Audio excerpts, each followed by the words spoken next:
Boa noite. 1 em cada 5 brasileiros é obeso, o que representa 40 milhões de pessoas com obesidade no país. No Recife, por exemplo, em uma década, o número de pessoas obesas cresceu de 11,9% para 20%. Além dos problemas de saúde decorrentes da obesidade, essas pessoas enfrentam uma outra dificuldade, o preconceito. Há uma expressão que define bem essa situação, a gordofobia. Obesidade e preconceito. Este é o tema de hoje do Opinião Pernambuco. Participam do nosso programa Luciana Mamed, nutricionista clínica e bariátrica, Ana Sofia Costa, médica de saúde da família e gerente geral de atenção básica do Recife, e também Joana Cristina da Silva, psicóloga clínica, hospitalar e bariátrica. Boa noite. Boa noite. Muito obrigada pela presença de vocês hoje aqui no Opinião Pernambuco. Muito bom estar aqui. A gente vai falar da gordofobia, do preconceito, mas eu queria antes que a gente discutisse um pouco a obesidade, entendesse a obesidade e depois a gente começa a falar do preconceito. A primeira coisa, obesidade como doença. Esse conceito é relativamente novo? Não, é um conceito antigo. Antigo. E a gente hoje tenta mudar um pouco isso da cabeça das pessoas, no bom sentido de você tem uma doença, mas você pode tratar, você pode ser um novo indivíduo, você pode ser feliz com o seu peso e você pode também se prevenir dessa obesidade com várias opções de alimentos. O mercado está aí para oferecer muitas coisas boas para uma dieta bacana. E vamos supor que ele já esteja dentro do processo da doença, ele já seja um paciente obeso, um obeso grave. Ele também tem outros artifícios que ele pode utilizar da medicina, né, que seria um ponto importante, que é a cirurgia bariátrica, e que ele também vai ser muito feliz dentro desse novo processo de vida, utilizando de vida, aliás, vivendo como qualquer um de nós, normal, comendo bacana, sendo feliz com as comidas, dentro das alternativas alimentares que ele gosta também. Porque também é uma grande dúvida, assim, será que a gente fazer dieta, nós participarmos de uma dieta todo dia é ser infeliz? Não. Você pode ser feliz comendo bem, convivendo com o seu corpo. Então, nessa conjuntura, eu acho que tem muitos caminhos bons aí dentro do processo da obesidade. Você consegue lembrar a partir de quando, mais ou menos, a obesidade começou a ser entendida como doença? É um entendimento da Organização Mundial de Saúde, não é? Isso. Eu não sei exatamente o tempo, né? Porque isso vai acontecendo dentro do dia a dia da gente. E eu trabalho com obesidade há 25 anos e já existia esse processo aqui no Brasil. Mas, por exemplo, a gente fala de 50 anos, a gente fala de 25, 30 anos também. Então, essa coisa fica um pouco diversificada. Mas o que eu entendo é que, quando se tratou a obesidade como doença, a gente teve outros olhos para o paciente obeso. Porque antes se dizia assim, ah, não, você é obeso porque você come errado, você é obeso porque você não está dando a devida atenção à sua alimentação, você é obeso porque você tem a obrigação de fazer dieta, você não está vendo que o seu corpo está grande, que você está pesado, então faça. Então, quando se descobriu que essa obesidade não estava sendo só um processo exógeno, ou seja, só depende da comida e sim do metabolismo dele, a coisa foi encarada de outra forma. E aí foram focados outros tratamentos e sim, o paciente começou a ser visto de uma forma diferente, de uma forma mais consciente, até pelas pessoas, entendeu? E se você entender que você tem uma doença, é sinal que você tem uma doença crônica, né? Porque há as recidivas e há os controles e você só se monitora bem se você estiver atento àquela doença. Aí você tem um carinho maior, ao invés de ser uma coisa boba de, faça dieta, você tem a obrigação de fazer. Né? Por que eu tenho a obrigação de fazer? E às vezes eu até faço a dieta, mas eu não respondo bem porque eu tenho uma doença crônica. Então hoje a gente relaciona isso muito bem. Do ponto de... Oi, você quer falar? Na verdade, assim, acho que a gente que trabalha com saúde pública, a gente viu uma mudança muito importante, porque a gente aqui há 20, 15 anos atrás, a gente fazia muita prevenção da desnutrição. E agora a gente teve uma transição para fazer a prevenção da obesidade. A gente encontra crianças já com obesidade e com sobrepeso, que é isso que chama atenção. Quando a gente começou a trabalhar lá atrás, há 20, 15 anos atrás, a gente trabalhava muito a desnutrição.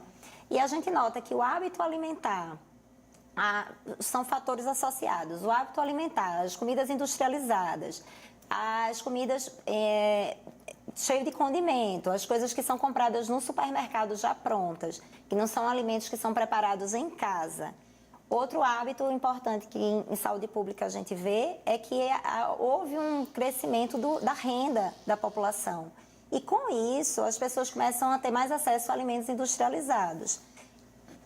Junto com tudo isso, tem o problema do trabalho excessivo e as pessoas não param para fazer atividade física, fica muito no sedentarismo e a gente viu essa transição. Então, agora a gente está se deparando dentro da medicina e da saúde pública, se deparando com a gente ter que controlar, fazer a prevenção de obesidade em crianças, infantil. Quero voltar para esse ponto daqui a pouco. Eu fico logo para falar. Porque na época da universidade, quando a gente estava lá naquele auge de estudante, a gente tratava muito paciente desnutrido. Então, a questão da obesidade com paciente carente, com população carente, ela não existia. Então, hoje é o contrário. A população está bem mudada, como você bem falou no começo. Fatores emocionais. A gente já sabe que, pelo que foi colocado aqui, não é a única causa, mas é uma relação direta entre a qualidade da alimentação e o ganho de peso. Há outros fatores também. Fatores emocionais contam? Demais. A obesidade ela é multifatorial, ela vem de vários fatores, né? E um dos fatores, o emocional, a principal, autoestima, né? O paciente, a partir do momento que ele está engordando e ele fica sem saber, poxa, não como tanto, olha para o colega do lado, não come muito e não engorda, eu como. Então, ele tem que entender realmente, como a doutora Luciana falou, é uma doença, né? E ele tem que buscar esse tratamento, porque aí ele começa a entender que ele precisa buscar esse conjunto e saber que quanto mais ele se preocupa com aquilo, ele vai comer. Ele vai buscar aquela válvula de escape. E quanto mais ele come, mais ele engorda. E aí vem todas as doenças, aí, a comorbidade junto com a obesidade. E as emoções aumentam muito mais. A ansiedade tem um nível mais alto. E o estresse também faz com que ele vá comer. Então, toda essa parte emocional está ligada ao dia a dia do paciente, né? Questão a família também. Então, a prevenção é muito importante. A obesidade infantil, a gente vê hoje muito as crianças.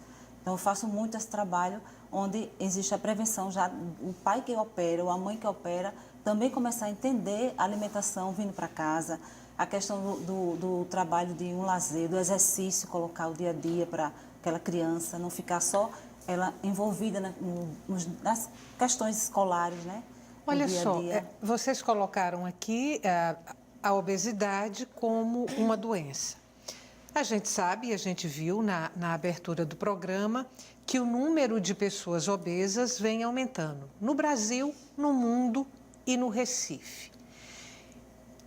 Por que, então, se a obesidade é uma doença, se esse número de pessoas obesas está crescendo, por que as pessoas estão adoecendo?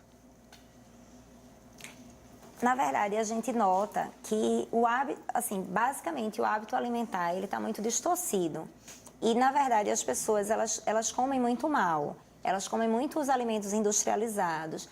Houve, no Vigitel, que é um inquérito telefônico que eles fazem em todas as capitais brasileiras. O Vigitel faz com adultos. Mas a gente sabe que o adulto refere à educação que ele vai dar para a criança. E aí você vê que a ingesta de feijão e arroz, que é um alimento saudável, ela tem diminuído. A ingesta de frutas e hortaliças, são poucas as pessoas que fazem isso. Então, na verdade, a gente nota que o hábito alimentar está muito ligado à obesidade, a questão do aumento da obesidade.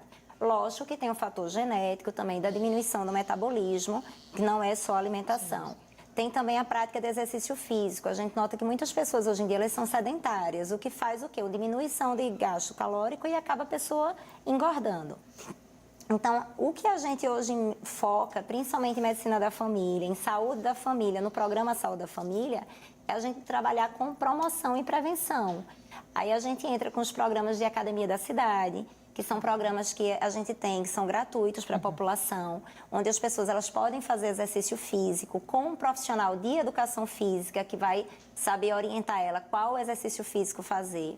A gente tem também práticas integrativas, que são em alguns centros nossos, unidades complementares de práticas integrativas, onde a gente faz também esse controle da ansiedade que você falou, porque muito está ligado a isso. Então, a gente faz práticas tanto de alimentação saudável, como também de relaxamento. Por exemplo, a yoga, o tai chi chuan, que é uma coisa para você poder entrar no seu equilíbrio. Outro programa que a gente viu e que foi uma grande surpresa para a gente tem um programa que é Saúde na Escola. E o Saúde na Escola, ele faz a avaliação física das crianças que estão nas escolas, nossas escolas municipais. E a gente viu que naquela faixa etária de 7 a 10 anos, a gente teve um crescimento de crianças com obesidade, crianças com sobrepeso, crianças com pressão limítrofe e até mesmo com nível 1 e 2 de pressão arterial, de hipertensão. Então, assim, a gente se preocupou muito, porque a gente viu que realmente a obesidade, ele estava já influenciando na vida das crianças, na qualidade de vida das crianças. E como é importante que a gente, dentro da infância, a gente já acostume as pessoas a ter uma alimentação saudável. Sem dúvida. Eu acho que essa coisa da prevenção principalmente dentro da obesidade, né? Falando de obesidade mesmo, é uma coisa essencial. Eu digo muito para os pacientes adultos que a gente sabe que são filhos e que vêm de uma família de obesos e tem filhos obesos. Então, gente, vamos prevenir esse pessoal que você já está formando aí, entendeu? Então, essa coisa da reeducação eu acho fantástico. E o que me preocupa muito, voltando à questão que você colocou aí muito bem, em relação à alimentação, à oferta e tudo, é que a coisa da fruta, da verdura, não está na moda, né? Não é interessante. Então, eu digo muito para os meus filhos, leva uma frutinha para o colégio. Ah, não, mãe. Como é que eu vou cortar na hora? Como é que eu vou fazer com o talher? Como é que dificuldade. E aí, a dificuldade. Já coloca a dificuldade. Aí o coleguinha vai dizer, você trouxe uma fruta? Ah, não, eu trouxe um salgadinho, eu trouxe um chocolate. Né? Essa praticidade, gente, tem envolvido todo mundo de um jeito. E aí, dentro da praticidade, tá sódio. Dentro da praticidade tá carboidrato. O carboidrato estimula prazer. O prazer, ele tem que estar associado também, porque ele está cheio de estresse, ele está cheio de ansiedade. Então, eu digo que essa conjuntura toda da mudança de vida, do estilo de vida que você colocou no início, né, da pessoa, não vou na cozinha, não. Vem alguém que traz para mim um copo d'água, ou o controle remoto na televisão. Antigamente, eu não tinha nada disso, eu estava brincando no jardim. Então, todas essas mudanças somadas também chegam perto e formam a obesidade. Então, eu acho que a prevenção, ela tem que vir desde pequenininho. Exatamente. Como você está fazendo aí dentro. E outra coisa, a atividade física dentro do projeto juntinho, E né? aí foi quando a gente viu essa necessidade, diante dessa avaliação física dessas crianças, que a gente viu, a gente tem que fazer um projeto que a gente trabalhe com prevenção e promoção à saúde. E que envolva a criança e os pais, porque também não adianta você fazer só com as crianças sem envolver a família.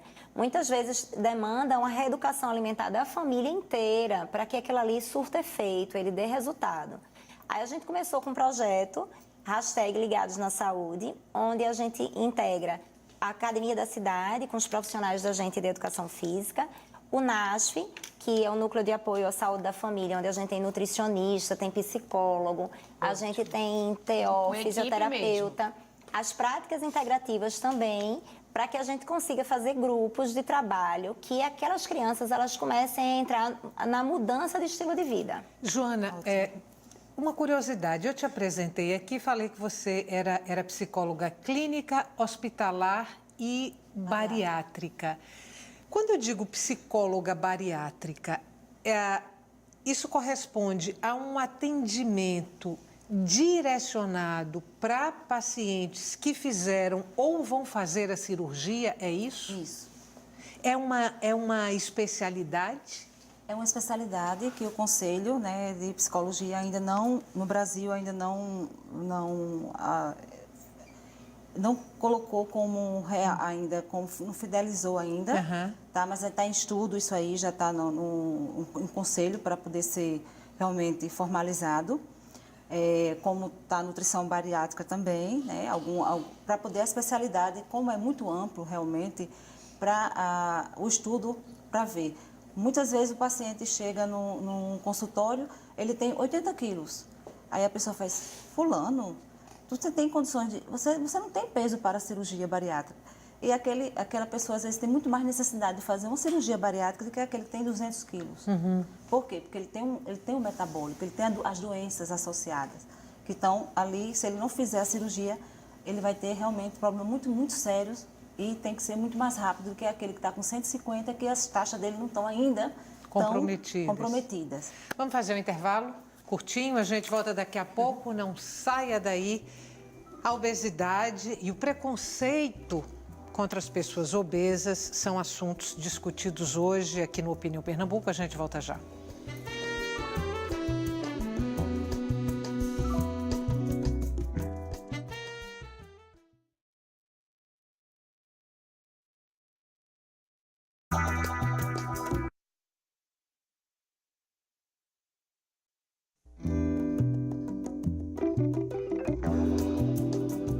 Estamos de volta. O Opinião Pernambuco de hoje fala sobre gordofobia, o preconceito de que são vítimas principalmente as pessoas obesas, mas às vezes também aquelas que estão acima do peso ideal. Participam do nosso programa Luciana Mamed, nutricionista clínica e bariátrica, Ana Sofia Costa, médica de saúde da família e gerente-geral de atenção básica do Recife, e também Joana Cristina da Silva, psicóloga clínica, hospitalar e bariátrica. Olha só, no primeiro bloco a gente estava falando aqui da obesidade como doença, problemas decorrentes da obesidade, algumas causas relacionadas à obesidade. Nós estamos falando também, desde a abertura do programa, de que os obesos são vítimas de preconceito. A minha pergunta é, se essas campanhas extremamente bem-vindas de prevenção à obesidade, se elas não podem ser também opressivas, aí tentando fazer uma associação com a gordofobia. Se cuide porque você é uma pessoa doente, porque você pode ficar doente se você é gordo. Essas campanhas não podem ser opressivas tanto quanto um determinado padrão de beleza rigoroso, que é o que a gente tem hoje? Essa questão me preocupa bastante, porque essas referências, elas estão na cabeça, aliás, nas cabeças de cada um de forma diferente, né?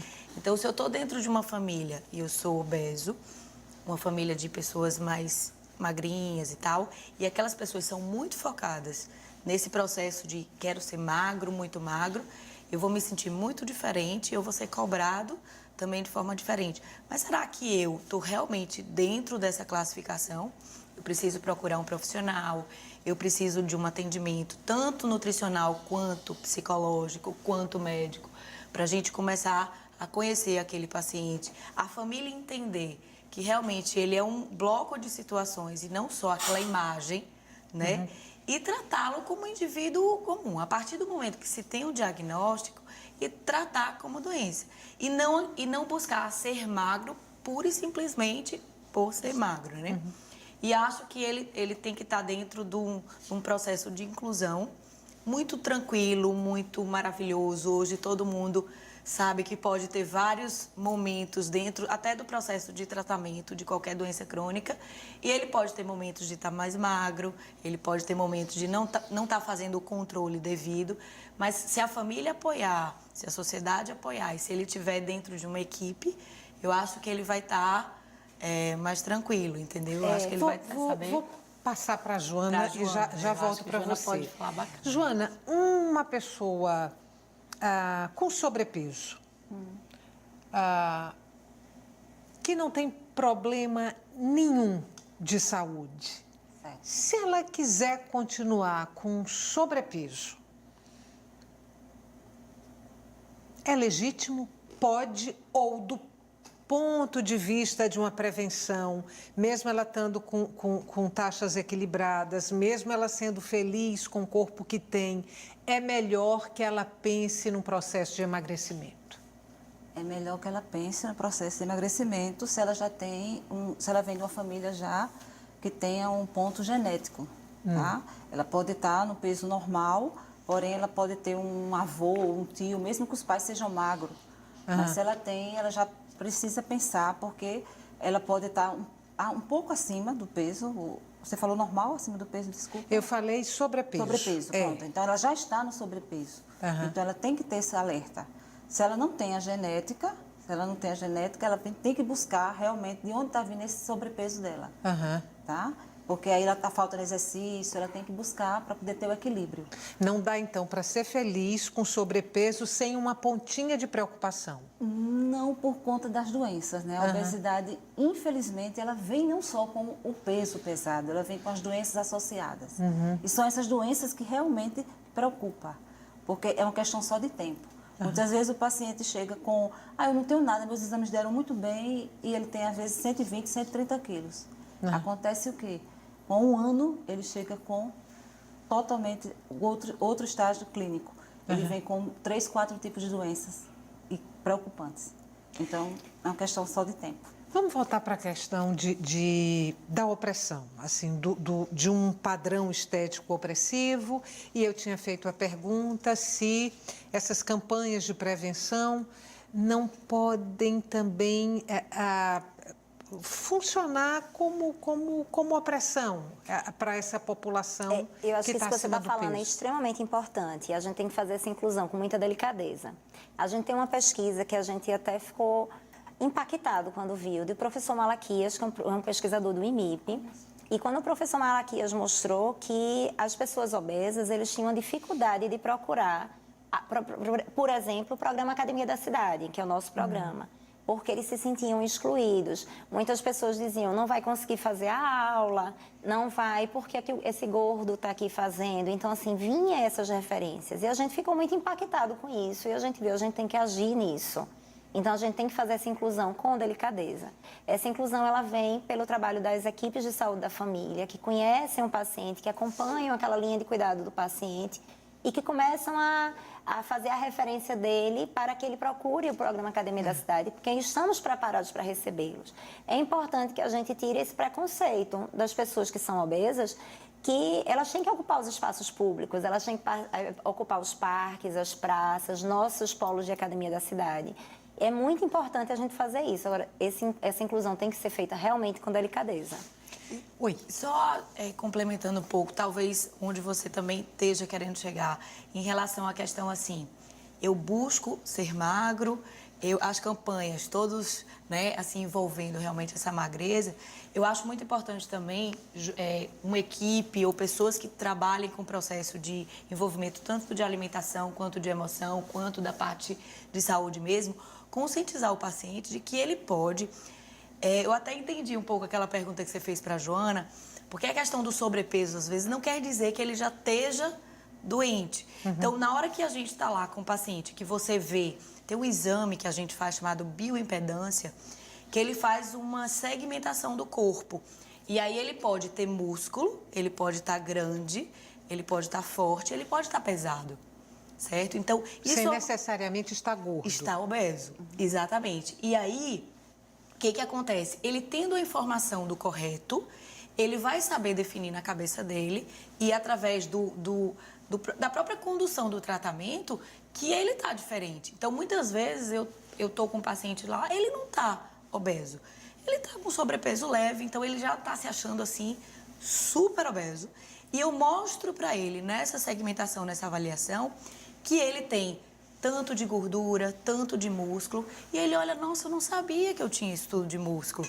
Eu já estava... Porque a balança, ela é muito traiçoeira, entendeu? Então, ela não foca o essencial, ela vai focar o peso, envolvendo tudo.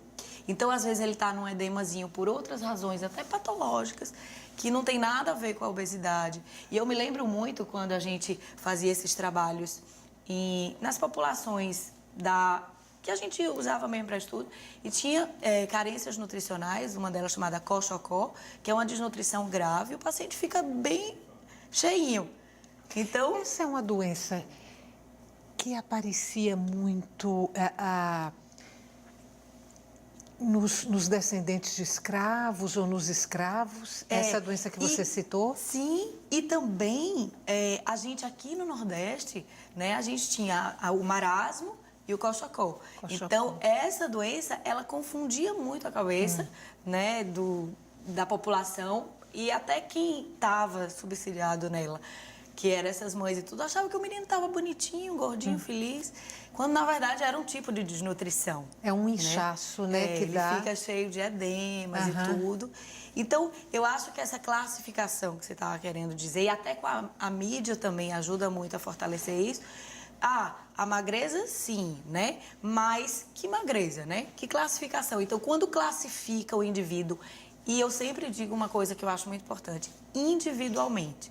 Então, você tem que avaliar o paciente, não achar que todo mundo está dentro do mesmo bloco, né? De avaliação. E aí você vai conseguir saber que nível de peso ele está, se está bacana, se não está, se realmente é gordura, é músculo, o que está além disso, o que está englobado nesse processo, entendeu? Na outra ponta da obesidade estão a bulimia e a anorexia. É a outra ponta. É outra ponta. E igualmente provocadas por opressão. Eu fico pensando no caso da bulimia e da anorexia. As cobranças, né? O estresse para poder atender a um padrão estético. É isso? Isso aí, é um padrão estético. E muitas vezes esse padrão estético que é demonstrado na mídia, ele é inacessível. Isso. Então, assim, ele não é um padrão estético saudável. E nem é fácil de se conseguir. Então, as pessoas acabam se deturpando da sua aparência para querer buscar uma aparência que ela está vendo naquela atriz ou naquela modelo. Se mutila, né? Ele se mutila totalmente a pessoa que é para ser o outro, aquilo que ele não é. E é por isso que no tratamento da obesidade, assim como da bulimia e da anorexia, a gente tem uma equipe multidisciplinar. Eu acho que até está resgatado aqui no programa, quando vocês chamam 3 categorias profissionais diferentes, que isso é extremamente importante. Eu acho que o tratamento ele tem que ser com equipe multidisciplinar, porque cada um vê um pedacinho daquela especificidade do problema. Que o problema é muito complexo, né? E a obesidade é uma doença multifatorial, né? Então, ela tem vários fatores, ela engloba várias coisas. Eu li que a falta de sono também pode provocar o aumento de peso. Por quê?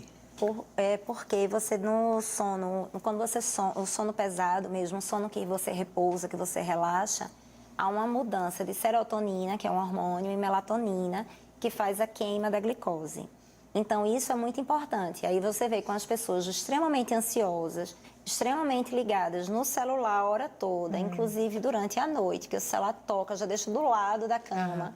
Então, assim, você não consegue entrar nesse sono profundo. E se você não consegue, você não tem essa queima de glicose que aconteceria se você tivesse um sono reparador e tranquilo. Ou seja, dormir bem é fundamental. É fundamental. A alimentação saudável é fundamental, o exercício físico é fundamental, você dormir bem é fundamental. Na verdade, é uma mudança de hábito, é você buscar mesmo um hábito saudável. Eu quero voltar e aí vou lá para o seu consultório. Eu quero voltar para a questão do preconceito. Ele costuma gerar sofrimento ou muito sofrimento? Muito sofrimento. O paciente, ele realmente ele não tem, ele é uma referência, né? vai ali, entra à direita, depois daquele gordinho, ele começa com a bulimia, ele não tem mais identidade, ele começa a ser chamado por apelido gordo, o fofo. Inclusive, a gente vê muito em famílias, tem duas crianças, eles começam a comparar, próprios pais começam a chamar, vem aqui gordinho, gorda. E eles começam a crescer com esse ato aí. Tem uns que não ligam, mas tem pessoas que vão crescendo com aquele trauma, né? Ai, meus pais já me chamavam de diferente. Eu já sou diferente do meu irmãozinho, que é mais magro e eu sou um pouquinho mais cheio, né? O preconceito é mais devastador na criança e no adolescente do que no adulto? Eu acho que vem da criança, passa adolescente e ele continua. Continua. Porque o paciente a sobrepeso, ele chega, principalmente a mulher, né? Vamos falar um pouco aí da vaidade. A mulher chega numa loja, ela vai comprar uma roupa, ela não consegue comprar a roupa que ela quer. Porque não tem um número que dá nela. Então ela se frustra. Ela começa a entrar numa loja, em várias lojas, e ela termina, desiste. Então ela para onde? Numa pizzaria e vai comer uma pizza. Então ela vai engordar mais do que ela já está. Então ela começa, a autoestima dela está baixa, começa todo um processo aí de emoção que ela tem que buscar realmente um acompanhamento psicológico que vai ajudar ela bastante nisso aí. Verdade que as mulheres têm mais predisposição à obesidade do que os homens? Hormonal. Sim, que é hormonal. Agora, acho que a gente está falando assim da obesidade, mas assim, lembrar que não é obesidade só pela estética. E a obesidade também, o combate que a gente fala muito é pela vida saudável. Porque você sabe, foi até o que ela falou, Jona falou, que as pessoas que têm obesidade e sobrepeso, elas podem, naquele momento, achar que estão saudáveis, mas a predisposição para ela desenvolver algumas doenças, como diabetes, hipertensão, são muito maiores. Então, assim, a dislipidemia também, que é colesterol alto e triglicerídeo. Então, assim, a gente tem que ter muito cuidado, que não é só uma questão de estética, é uma questão de saúde.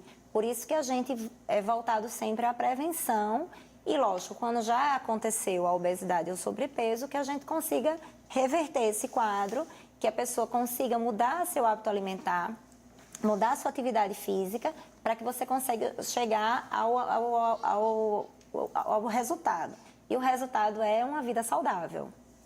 É possível, aí num plano muito realista, com o estilo de vida que se tem hoje, que é uma vida completamente fora de casa, quer dizer, você sai pela manhã e volta à noite, não dá tempo para voltar e almoçar em casa, almoçar em família, você come na rua, você come com muita pressa, também a quantidade de produtos industrializados ofertada é uma coisa gigantesca. É possível, sim, nesse cenário adverso, ter uma alimentação saudável ou estamos condenados a nos alimentarmos mal? Não é possível sim. Eu acho que é possível.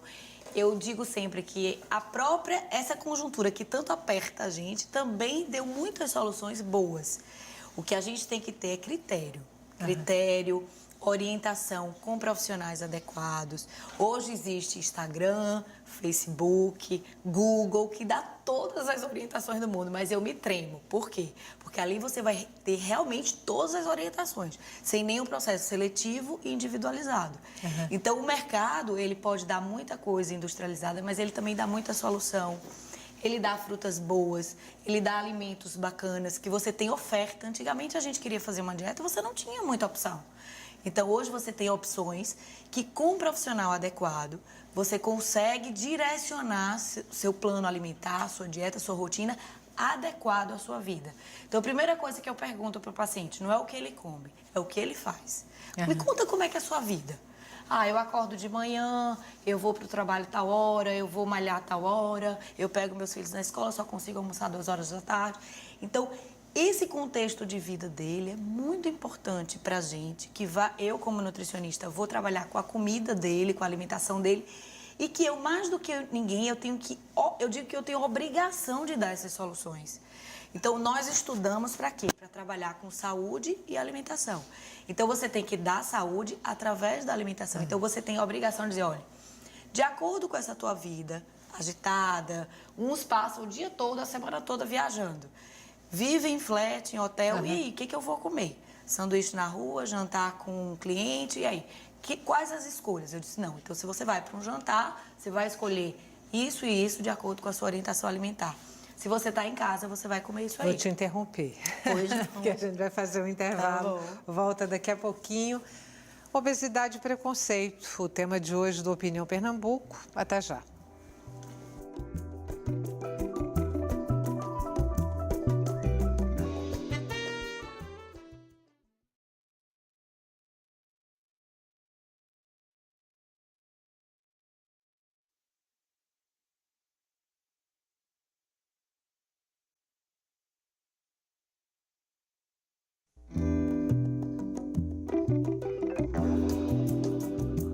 Estamos de volta para o terceiro e último bloco do Opinião Pernambuco. No programa de hoje, nós falamos sobre obesidade e preconceito. Participam do nosso programa Luciana Mamed, nutricionista clínica e bariátrica, Ana Sofia Costa, médica de saúde da família e gerente geral de atenção básica do Recife, e também Joana Cristina da Silva, psicóloga clínica, hospitalar e bariátrica. Joana, uma outra dúvida.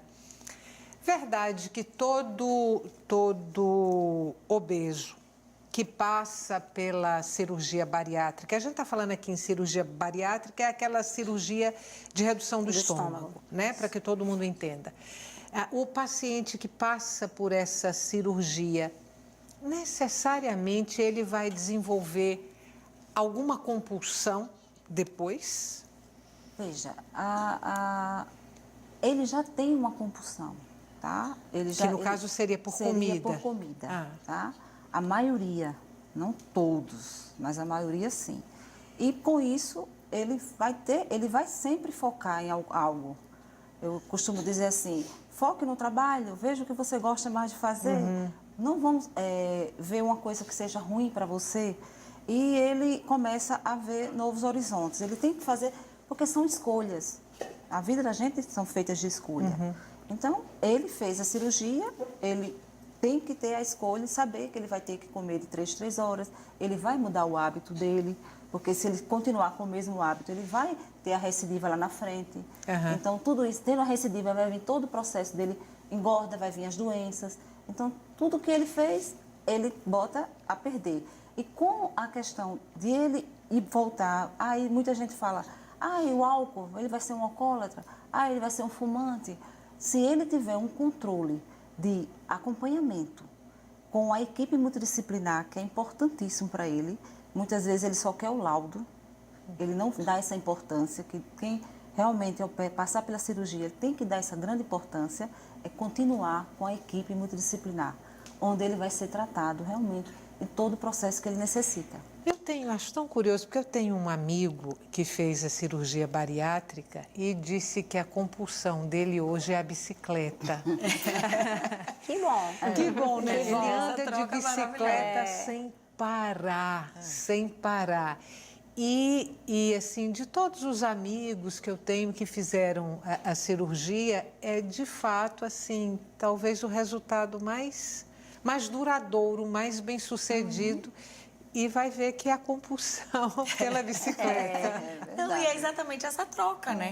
Ele trocou o foco, como a Joana falou, e aí ele está buscando se manter ali naquele foco.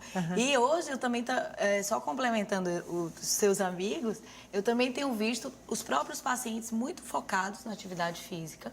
Então, quando eles chegam bem próximo e chegam a socializar dentro de uma academia bacana, que eles se sintam bem acolhidos, eles ficam animados, eles aderem ao projeto de atividade física associada e respondem muito bem, viu? Muito bem. Uma pessoa que, por acaso, esteja nos assistindo e que se coloque nesse quadro do sobrepeso ou da obesidade, que não tem nenhum tipo de acompanhamento, que quiser começar a partir de agora, E começar pelo serviço público de saúde, qual é o caminho? Nós temos uma rede organizada para receber esses pacientes.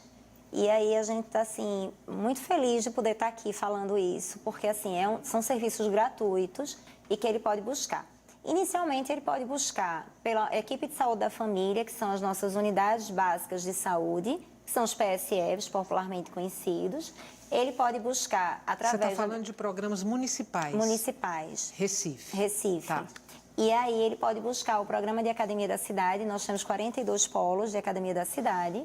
Também é gratuito. Ele vai ter um profissional de educação física que vai estar preparado para recebê-lo e para fazer a avaliação daquele paciente. Ele pode procurar os profissionais do NASF, que é o Núcleo de Apoio à Saúde da Família, que conta com a equipe multiprofissional, psicólogo, nutricionista, fisioterapeuta. Ele pode buscar... A gente tem 2 centros de práticas integrativas no município, onde é uma outra oferta de práticas que ele pode fazer também para fazer esse controle. Então, a Prefeitura da cidade do Recife está preparada para receber esse paciente e a gente espera muito que ele procure e que ele não fique com esse preconceito que muitas vezes está com ele também e ele procure uma ajuda, ele procure entrar num serviço de saúde, que isso é extremamente importante.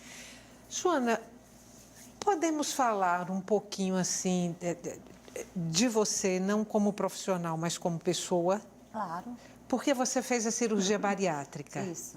Você perdeu quantos quilos? 60 quilos. 60 quilos. Isso. Enquanto pessoa obesa, e mesmo sendo uma psicóloga, quer dizer, uma profissional que lida com os estados da alma, da psique, enfim, que está mais preparada, né, para lidar com esse universo.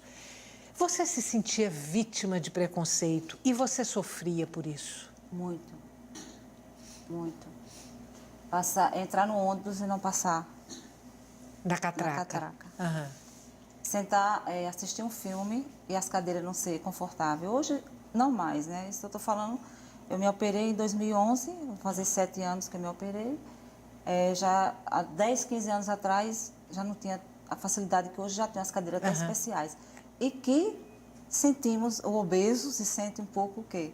Na classe também da questão de ser o excluso, né? Porque a cadeira discriminado, né? E eu passava pouco tempo no filme e não conseguia ficar muito tempo, porque doía, incomodava as articulações. Então, tudo isso, existia o sofrimento, tanto da parte mesmo clínico, corpo, né, físico, como também o olhar, né? O obeso, ele sofre muito com o outro do lado, quando olha, que ele olha assim, com discriminação total. Essa falta de acomodações específicas, né? Em avião, em cinema, em teatro. Em cinema, em teatro, hoje a gente já tem, mas é uma coisa assim muito recente. É mais ou menos como se dissesse, não tem lugar para você aqui, né? Não tem uma cadeira para você. Então, ou você emagrece, ou então você não vai frequentar cinema, você não vai frequentar teatro. Aí agora, a minha pergunta, também pensando aí em políticas públicas, é se, saindo dessa instância da saúde, se existe uma preocupação dos órgãos públicos com esse outro tipo de atendimento, que é a acessibilidade. Sim, isso, a acessibilidade, a gente está muito em pauta no momento. Aí entra a acessibilidade tanto para deficientes físicos, quanto também para pessoas obesas. Isso é uma coisa que a gente, como a obesidade é uma doença da atualidade, e que a gente vê que em Recife, a gente acompanha mais ou menos a média nacional, como você falou, que 1 em cada 5 brasileiros e também recifenses são obesos. E mais da metade são sobrepeso. Então, realmente, a gente tem que ter essa preocupação enquanto política pública de acessibilidade, sim.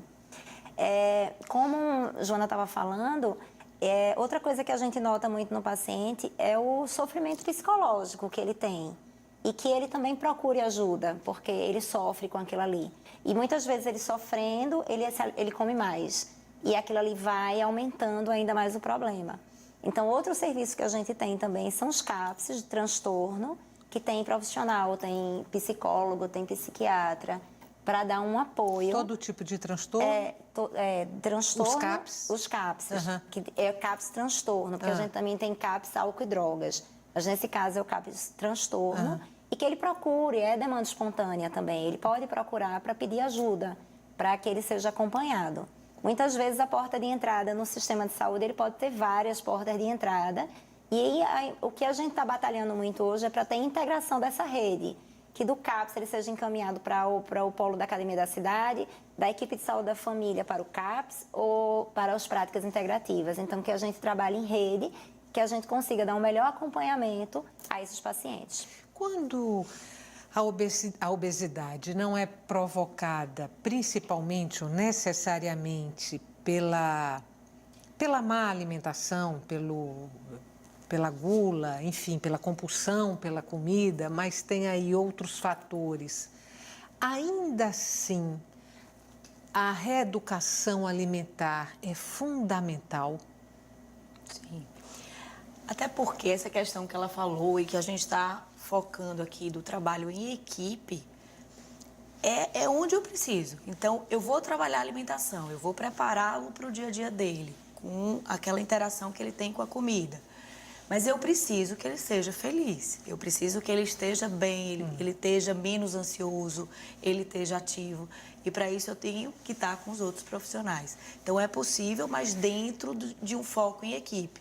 E eu acho bacana essa ideia do CAPS tentar unificar cada vez mais, porque no lado da gente mais privado, a gente vê o quê?